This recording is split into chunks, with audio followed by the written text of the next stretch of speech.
कुछ साल पहले मैंने कैदियों को नज़रिया और आत्मसम्मान विकसित करने के तरीके सिखाने का एक कार्यक्रम चला रहा था। उस दौरान मैंने कुछ हफ्तों में ही इतना कुछ सीखा जितना कि मैं सालों में नहीं सीख सका था।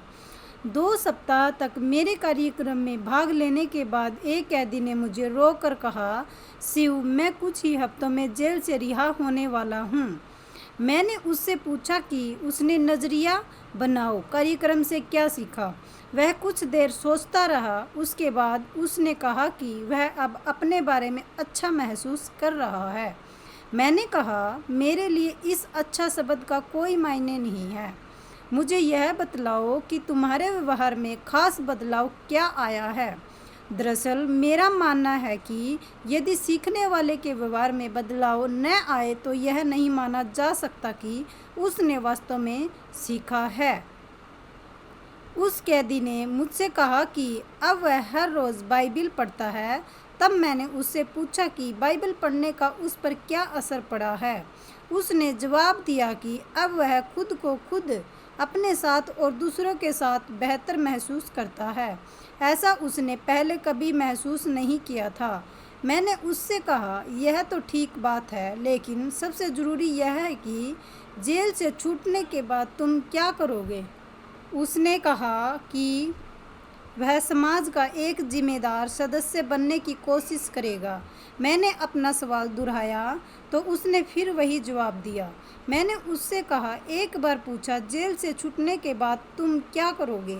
जाहिर सी बात है कि मैं किसी अलग जवाब की उम्मीद कर रहा था, लेकिन इस बार उसने गुस्से से भरी हुई आवाज़ में जवाब दिया, मैं समाज का एक जिम्मेदार सदस्य बनूंगा। तब मैंने उसे बताया कि उसके पहले के जवाब और इस जवाब के में एक शब्द का अंतर था। पहले उसने कहा था, मैं बनने की कोशिश करूँगा, पर इस बात उसने कहा है कि मैं बनूँगा। इन दोनों जवाबों में कोशिश शब्द का फ़र्क था। हम कोई काम करते हैं या नहीं करते हैं, वह कोशिश शब्द उसकी जेल वापसी के लिए दरवाज़ों को खुला रखता है। हमारी बातचीत सुन रहे एक दूसरे कैदी ने मुझसे पूछा, शिव, क्या तुम्हें यह सब करने के लिए क्या मिलते हैं। मैंने उससे कहा कि मुझे यहाँ पर जो भावनात्मक संतुष्टि मिल रही है वह मुझसे ज़्यादा कीमती है। तब उसने पूछा, तुम यहाँ क्यों आते हो। मैंने कहा, मैं अपने स्वार्थ की वजह से आता हूँ। मैं इस दुनिया को जीने के लिए एक बेहतर जगह बनाना चाहता हूँ। इस तरह की आत्मसंतुष्टि लाभदायक होती है। संक्षेप में कहा जाए तो हम व्यवस्था में जो लगाते हैं हमको हमेशा उसका पुरस्कार भी मिलता है, और कई बार तो वह हमारे लिए लगाए गए से बहुत ज़्यादा होता है।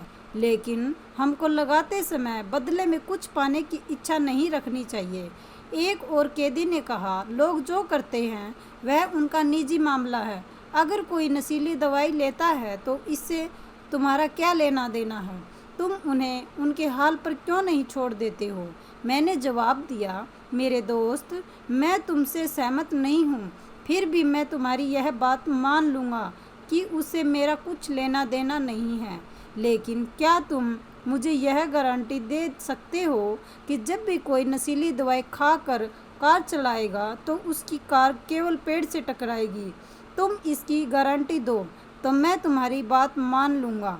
अगर तुम यह गारंटी नहीं दे सकते हैं कि उस कार से टकरा कर तुम में या हमारे बच्चे मौत के शिकार नहीं बनेंगे, तो फिर मेरा यकीन करो कि उस बात से मेरा संबंध है।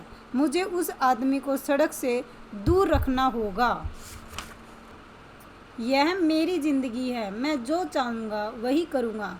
इस एक जुमले ने फ़ायदे से कहीं अधिक नुकसान किया है। लोग शब्दों की सच्ची भावना की उपेक्षा कर देते हैं और उसका मतलब अपनी सुविधा के अनुसार निकाल लेते हैं। ऐसे लोगों ने इस जुमले को स्वार्थ से जोड़ दिया है, जिसका बुरा असर न केवल उन पर बल्कि उनके आसपास के पूरे माहौल पर पड़ता है। दुनिया में 2 तरह के लोग रहते हैं, देने वाले और लेने वाले। लेने वाले अच्छा खाते और देने वाले अच्छी तरह सोते हैं। देने वालों में ऊंचे दर्जे के आत्मसम्मान की भावना होती है उनका नज़रिया सकारात्मक होता है। ऐसे लोग समाज की सेवा करते हैं। समाज की सेवा करने वालों से मेरा मतलब राजनीतिक बन बैठे उन घटिया दर्जों के पाखंडी नेताओं से नहीं है जो दूसरों की सेवा करने का नाटक करते हुए खुद अपनी सेवा करते हैं। इंसान होने के नाते लेन देन हम सबको करना पड़ता है, लेकिन ऊंचे दर्जे के आत्मसम्मान वाला सबसे खासियत वह होता है जिसे केवल लेने की ही नहीं बल्कि देने की भी आवश्यकता महसूस होती है।